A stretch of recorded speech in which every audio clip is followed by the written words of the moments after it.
నమస్కారం ఘంటారావానికి స్వాగతం. ముందుగా ప్రధానాంశాలు.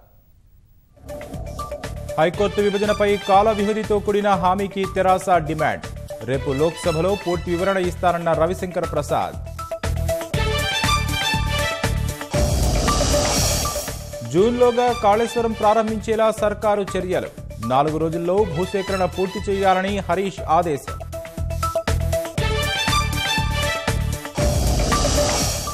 మేడిగడ్డ గేట్ల తయారీ ప్రక్రియను పరిశీలించిన హరీష్.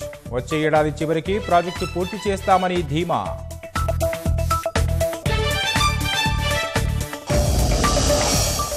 సామాజిక అసమానతలు రూపుమాపాలన్న రాష్ట్రపతి. ఐఏఏ శతాబ్ది ఉత్సవాల్లో ఆర్థికవేత్తలకు పిలుపు.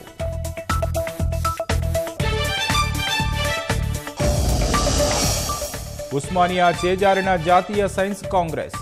మణిపూర్ వర్సిటీలో నిర్వహించాలని నిర్ణయం.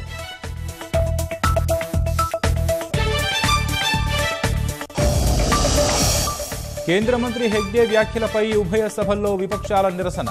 ఏకీభవించలేదని రాజ్యసభలో కేంద్రం వివరణ.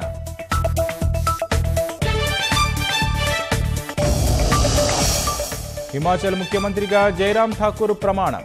హాజరైన ప్రధాని మోదీ, అమిత్ షా, కేంద్ర మంత్రులు.